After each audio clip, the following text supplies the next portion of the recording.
चलिए, आज का हमारा टॉपिक है लाइट में अपवर्तन।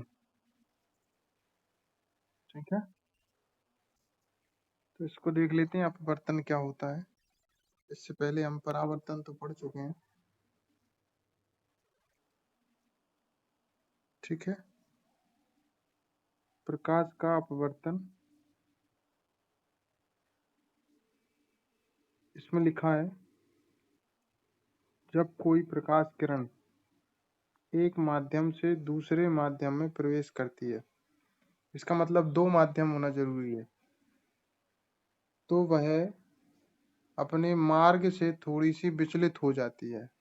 मतलब अपना मार्ग जो था उससे डाइवर्ट हो जाती है, विचलित हो जाती है, और इसी घटना को हम बोलते हैं प्रकाश का अपवर्तन। इसको एक कोई उदाहरण से समझते हैं, एक डायग्राम से समझते हैं। जैसे मान लीजिए ये हमारे पास एक ये दो माध्यम है, एक इसके ऊपर है, ये ऊपर वाला माध्यम मान लीजिए सघन है, और ये नीचे वाला माध्यम जिसको हम विरल बोल देते हैं, विरल माध्यम। ठीक है,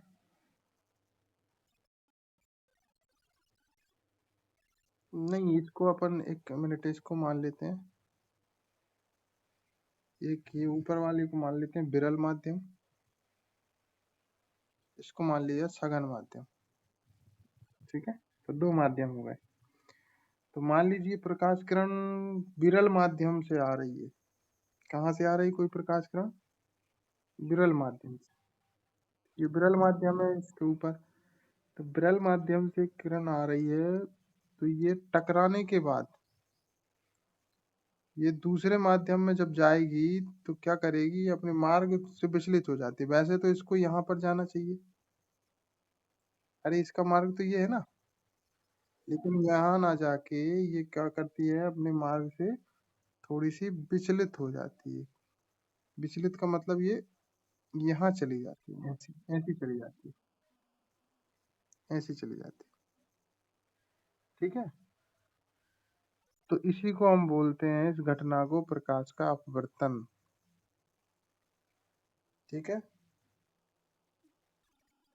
और इस प्रकार ये अभिलंब के साथ में इसको हम बोलते हैं आपतित किरण। ठीक है, और इसको बोलते हैं हम अपवर्तित किरण। क्या बोलते हैं? अपवर्तित किरण। आपतित किरण को हम किससे डिनोट करते हैं? आई, आई से डिनोट करते हैं, आई बोलते हैं इसको। और अपवर्तन, अपवर्तित किरण जो होती है इसको हम आर से, स्मॉल आर से डिनोट करते हैं। ठीक है, ठीक, क्लियर। ठीक है, तो अब इसमें अगला पॉइंट है। अब जैसे कि हमने उधर परावर्तन में देखा था, परावर्तन में क्या हो रहा था, तरंग दैर्घ्य, आवृत्ति, सारी चीजें बदल रही थी। नहीं, उसमें नहीं बदल रही थी तीनों। ठीक है, तो परावर्तन में तीनों की तीनों चीजें अपरिवर्तित रहती थी। आवृत्ति, तरंग दैर्घ्य, वेग हमने देखा था ना उसमें। लेकिन अपवर्तन में क्या होता है, अपवर्तन की घटना में, एक मिनट, अपवर्तन की घटना में प्रकाश का वेग तथा तरंग दैर्घ्य तो बदलते हैं, दोनों बदलेंगे, वेग भी बदलेगा, वेलोसिटी एंड वेवलेंथ, तरंग दैर्घ्य दोनों तो बदलते हैं। किंतु इसमें ध्यान रखना है, आवृत्ति जो होगी वो अपरिवर्तित रहती है। कैसी रहती है? अपरिवर्तित। आगे देख लेते हैं अपवर्तन के नियम है। ठीक है, अपवर्तन के नियम देख लेते हैं, जैसे हमने परावर्तन के नियम भी देखे थे। तो अपवर्तन के नियम में वही है, पहला नियम ये है कि जब कोई प्रकाश किरण विरल माध्यम से, कहाँ से? विरल माध्यम से सघन माध्यम में प्रवेश करती है, तो ये अभिलंब की ओर झुक जाती है। जैसे कि मैंने अभी बताया था उदाहरण से, उसमें अभिलंब की ओर झुक गई थी वो। और अगर इसका अपोजिट कर दें हम, तो क्या होगा, अभिलंब से दूर हटेगी। अगर प्रकाश किरण सघन माध्यम से विरल में जाएगी तो क्या करेगी, अभिलंब से दूर हट जाती है। ठीक है, और इसमें अगला पॉइंट है कि आपतित किरण, अपवर्तित किरण व अभिलंब तीनों एक ही तल में मौजूद होते हैं। ये तो हमने उसमें भी पढ़ा था, ठीक है। लेकिन उसमें अपवर्तित की जगह परावर्तित किरण थी, ध्यान रखना है, ठीक है। और तीसरा पॉइंट क्या है? तीसरा पॉइंट है कि जब प्रकाश किरण एक वर्णी हो, मतलब एक कलर की हो, तो किन्हीं दो माध्यमों के लिए आपतन कोण की ज्या तथा अपवर्तन कोण की ज्या में एक निश्चित अनुपात होता है। इस अनुपात को पहले माध्यम के सापेक्ष दूसरे माध्यम का अपवर्तनांक म्यू कहते हैं, अर्थात इसी को हम स्नेल का नियम भी कहते हैं। इसको समझते हैं। ज्या मतलब होता है साइन थीटा। ज्या मतलब साइन, साइन, ज्या मतलब साइन। तो देखिए, दो माध्यमों के लिए आप आपतन कोण मतलब आई, ठीक है। ज्या मतलब साइन, और अपवर्तन कोण मतलब आर, है ना। ज्या मतलब साइन, तो इसको हम ऐसे समझ सकते हैं, इसका मतलब जो है वो होता है म्यू, अर्थात म्यू इक्वल साइन आई बटे साइन आर। क्या होता है? साइन आई बटे साइन आर। म्यू मतलब क्या है? अपवर्तनांक। तो अपवर्तनांक का जो फॉर्मूला होता है साइन आई बटे साइन आर। ये समझ पा रहे हो ना?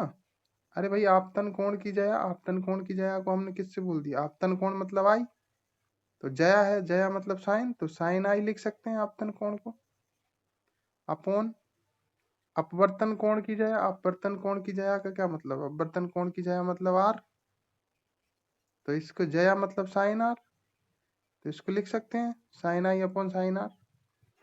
तो इसी को हम बोलते हैं म्यू। म्यू मतलब अपवर्तनांक। क्या बोलते हैं? अपवर्तनांक, ठीक है। क्लियर है? जब प्रकाश किरण एक वर्णी होती है तब, और दो माध्यम हो, तब ये स्नेल का नियम लागू होता है। क्लियर? अरे क्लियर है? आई का मतलब आपतन कोण, आर का मतलब अपवर्तन कोण, और म्यू का मतलब माध्यम का अपवर्तनांक। क्लियर है यहाँ तक?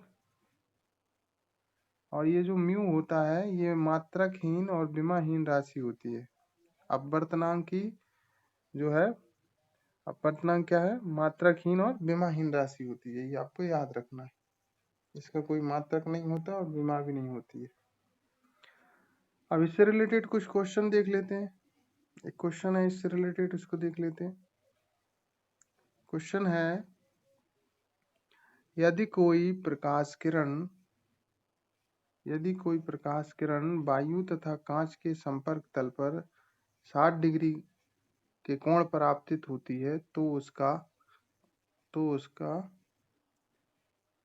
कांच में अपवर्तन कोण क्या होगा? तो अपवर्तन कोण क्या होगा, ये पूछा है। अपवर्तन कोण मतलब आर। अरे अपवर्तन कोण मतलब क्या पूछा है? आर पूछा है, ठीक है।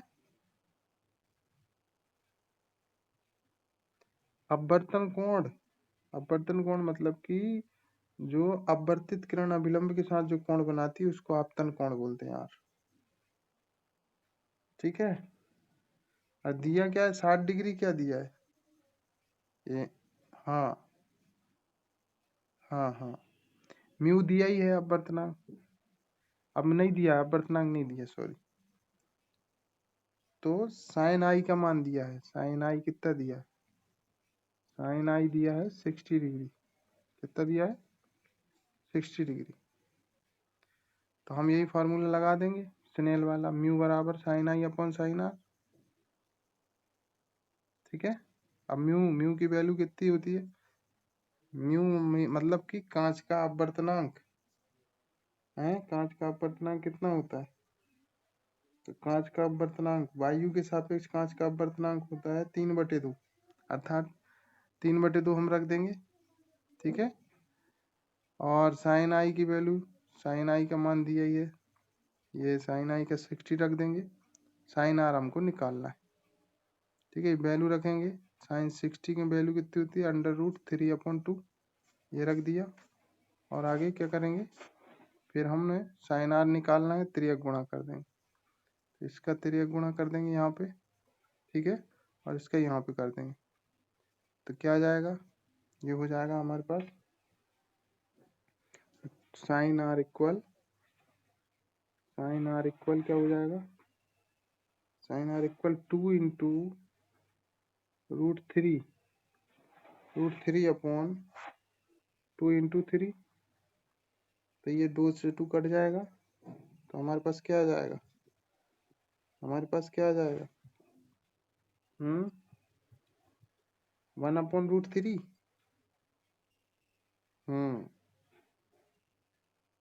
तो 1/√3 आ जाएगा हमारे पास साइन आर इक्वल, एक मिनट, साइन आर इसमें क्या किया है, 3/2 था, और इधर क्या √3/2, ठीक है, और अपॉन में साइन आर है, ठीक है। तो ये 4 संख्याएं हो जाएंगी, पलट जाएंगी। इसको क्या लिख सकते हैं हम, 3/2 बराबर √3/2 इंटू क्या करेंगे, 1/sin r, ठीक है। इसको तिर्यक गुणा कर देंगे तो कितना हो जाएगा, 3 दूनी 6/2 और √3, ये हो जाएगा, ठीक है, बराबर 1/sin r। तो 2 3 6, तो 3/√3, 3/√3 बराबर हो जाएगा ये 1/sin r, ठीक है। तो इसको हम 2 बार लिख सकते हैं, तो ये कट जाएगा। तो क्या बचेगा हमारे पास, हाँ, √3/1 बचेगा, √3/1 बराबर 1/sin r। हमको साइन आर निकालना है, तो इसको पलट देंगे तो ये भी पलटा जाएगा। तो साइन आर इक्वल क्या आ जाएगा, साइन आर इक्वल 1/√3 आ जाएगा। लेकिन हमको साइन आर नहीं निकालना है, आर निकालना है। तो हम क्या करेंगे, आर इक्वल साइन को इस साइड भेज देंगे तो इनवर्स में हो जाएगा, साइन इनवर्स 1/√3 इसका राइट आंसर हो जाएगा।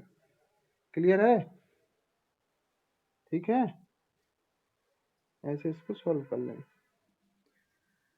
आगे चलते हैं, ठीक है, इसको ठीक कर लेना, ये थोड़ा सा गड़बड़ हो गया है। आगे वायु का अपवर्तनांक कितना होता है, ये आप याद रख लेना।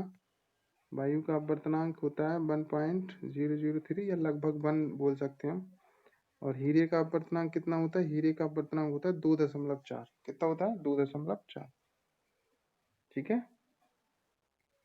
आगे हमारा है अपवर्तनांक, अगला टॉपिक है अपवर्तनांक, और उसमें भी पहला निरपेक्ष अपवर्तनांक। निरपेक्ष अपवर्तनांक क्या होता है, अपवर्तनांक का प्रकार है।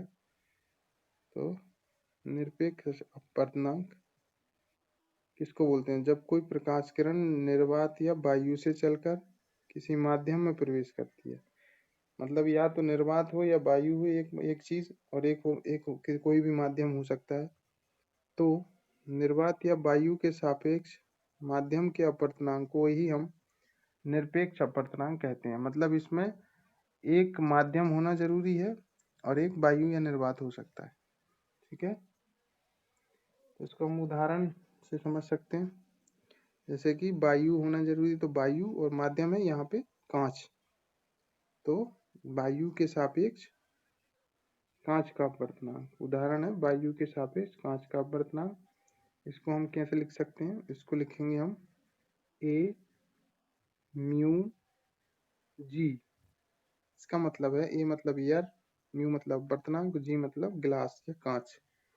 तो इसको हम वायु के सापेक्ष कांच के अपवर्तनांक को ए म्यू जी लिख सकते हैं।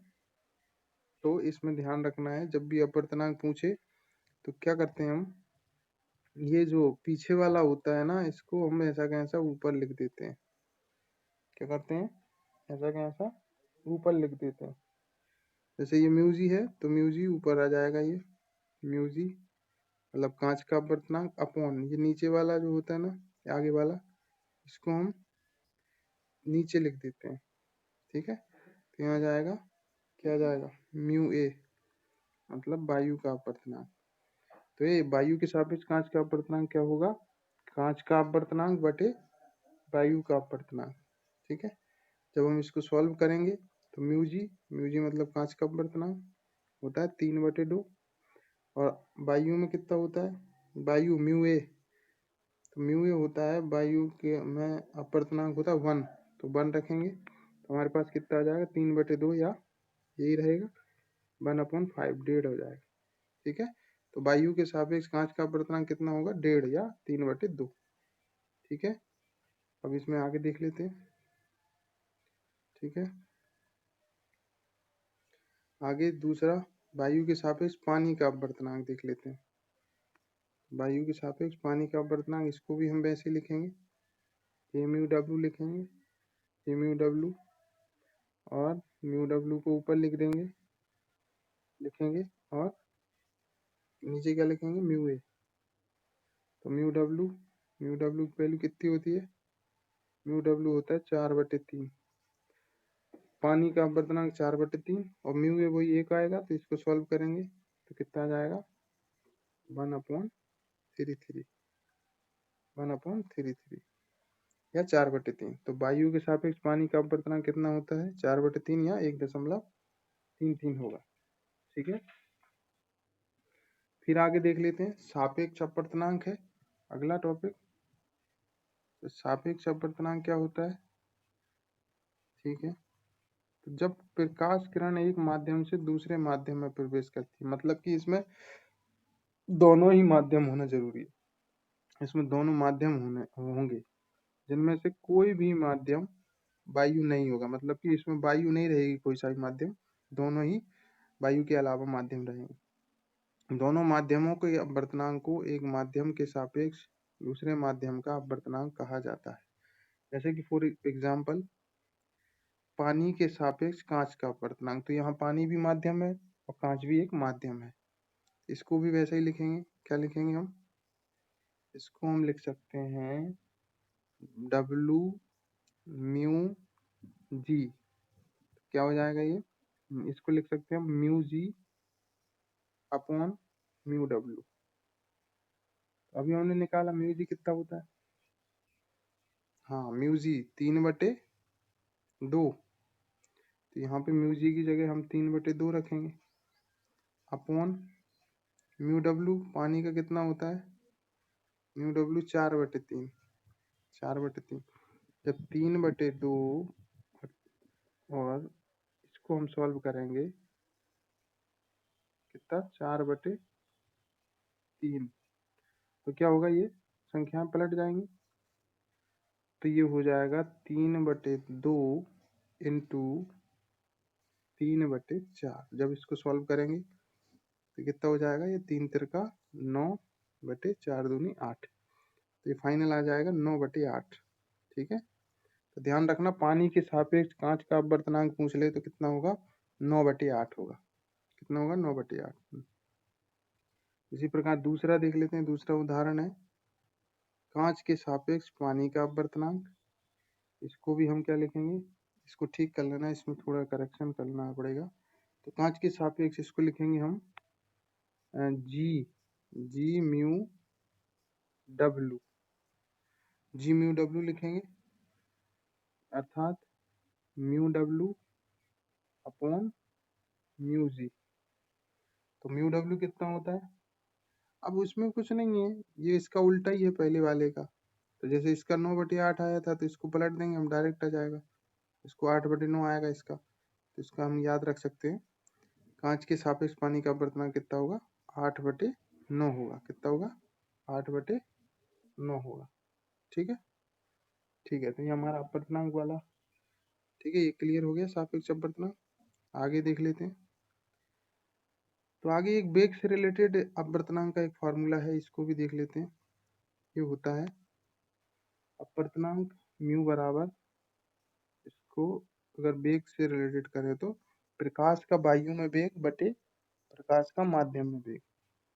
मतलब म्यू बराबर प्रकाश का वायुम वेग, वेग वेलोसिटी को वी से डिनोट कर रहे हैं, एयर है तो वी ए अपॉन माध्यम में वी एम, तो म्यू बराबर v a upon v m. एक और फॉर्मूला हो जाएगा ये अपवर्तनांक का वेग के साथ।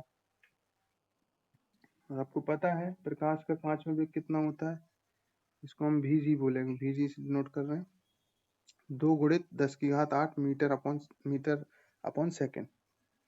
ठीक है, तो 2 × 10⁸ मीटर प्रति सेकंड होता है प्रकाश का कांच में वेग। ठीक है, उसी प्रकार प्रकाश का जल में वेग कितना होता है, वी डब्ल्यू, ये होता है 2.25 गुणा 10⁸ मीटर पर सेकंड। ठीक है, ये भी आप याद रख लेना। अब क्या है, अपवर्तनांक जो होता है, ये अपवर्तनांक निम्न बातों पर निर्भर करता है। अगला टॉपिक है अपवर्तनांक निम्न बातों पर निर्भर करता है। तो अपवर्तनांक किस किस पर निर्भर करता है वो देख लेते हैं। ठीक है, तो पहला तो है अपवर्तनांक जो म्यू है वो माध्यम के जोड़े पर निर्भर करता है। माध्यम कौन कौन है जोड़े में। दूसरा है कि अपवर्तनांक प्रकाश की तरंग दैर्ध्य पर भी निर्भर करता है। मतलब जो म्यू है ये वेवलेंथ पर डिपेंड करता है। तो वेवलेंथ जो होती है उसके वर्ग के व्युत्क्रमानुपाती होता है। अर्थात इसका मतलब तो ये हुआ, जब जब वेवलेंथ बढ़ेगी तो क्या होगा, अपवर्तनांक म्यू कम होगा। ठीक है, और जब जब वेवलेंथ कम होगी तो म्यू का मान बढ़ेगा। अपोजिट रिलेशन है। ठीक है, और हमें अच्छे से पता है बैंगनी रंग का जो वेवलेंथ होती है वो क्या होती है, सबसे कम होती है, और लाल रंग की सबसे ज्यादा होती है। तो बैंगनी रंग की सबसे कम होती है वेवलेंथ, इसके कारण क्या होगा, बैंगनी रंग की तरंग दैर्ध्य के लिए जो अपवर्तनांक होगा, बैंगनी रंग की तरंग दैर्ध्य के लिए अपवर्तनांक का मान सबसे अधिक होगा, और उसी प्रकार लाल रंग की तरंग दैर्ध्य के लिए अपवर्तनांक का मान सबसे कम होगा। क्लियर है। ठीक। आगे कुछ फार्मूले हैं, इसको हम कैसे लिखेंगे, थोड़ा वेग वाले जो फार्मूला रहता है, वेवलेंथ से रिलेटेड जो फार्मूला है म्यू का, उसमें हम कैसे लिखेंगे तो मैं बता देता हूँ आपको। इसमें हम थोड़ा अलग लिखते हैं। जैसे इसमें लिखा हमने ए म्यू डब्ल्यू, एक मिनट, इसमें जैसे लिखा हमने ए म्यू डब्ल्यू, इसका मतलब क्या है, वायु के सापेक्ष जल का अपवर्तनांक। हाँ ए म्यू जी, ए म्यू जी, सॉरी ए म्यू डब्ल्यू नहीं आएगा ये, इसको करेक्शन कर लेना, ए म्यू जी आएगा। ठीक है, एक मिनट, ए म्यू जी आएगा, मतलब वायु के सापेक्ष कांच का अपवर्तनांक। तो इसको हम कैसे लिख सकते हैं, हाँ, प्रकाश का वायु में वेग, तो यहाँ पे तरंग दैर्ध्य आएगी, तरंग दैर्ध्य का अपोजिट रिलेशन होता है। तो इसको हम कैसे लिखेंगे, इसको लिखेंगे हम वायु में तरंग दैर्ध्य बटे कांच में तरंग दैर्ध्य, लैम्डा ए अपॉन लैम्डा जी। हाँ, तो इसमें, हाँ इसमें थोड़ा ध्यान रखना है, उसमें अलग था, उसमें इसमें क्या करना है, हम ये आगे वाला जो है ना, आगे वाले को ऊपर लिख रहे हैं, पीछे वाले को नीचे लिखते हैं। तरंग दैर्ध्य वाले में म्यू, म्यू और तरंग दैर्ध्य वाला जो फार्मूला रहता है उसमें, तो ये ध्यान रखना है आपको स्पेशली। तो ए म्यू जी, ए म्यू जी है ये। ठीक है, क्या बनेगा ए म्यू जी का फार्मूला, ए म्यू जी बराबर लैम्डा ए अपॉन लैम्डा जी, लैम्डा के साथ में लिखना है, आगे वाला ऊपर पीछे वाला नीचे, लैम्डा के साथ। ठीक है, उसी प्रकार दूसरा भी देख लेते हैं, ए म्यू डब्ल्यू देख लेते हैं, तो इसका क्या बनेगा फार्मूला, हाँ इसका भी क्या होगा, लैम्डा ए अपॉन लैम्डा डब्ल्यू, मतलब कि वायु में तरंग दैर्ध्य बटे, पांच नहीं है ये, इसको ठीक कर लेना, पानी आएगा यहाँ, पानी, पानी आएगा। ठीक है, पानी में तरंग दैर्ध्य।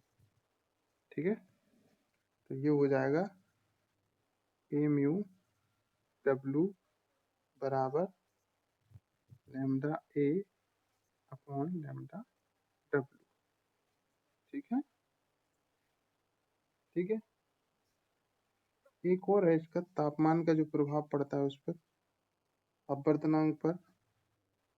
तो दो चीजें हो गई, ठीक है। अपवर्तनांक किन किन बातों पर निर्भर करता है वो हमारा टॉपिक है इसमें। तीसरा और है, इसको देख लेते हैं। तीसरा टेम्परेचर है, तापमान। तापमान का प्रभाव क्या रहता है वो भी देख लेते हैं। तो ताप का प्रभाव, तो इसमें माध्यम का ताप बढ़ाने पर माध्यम सघन से विरल हो जाता है। सघन से विरल हो जाता है, अर्थात अर्थात ताप बढ़ाने पर माध्यम का अपवर्तनांक घट जाता है, ठीक है।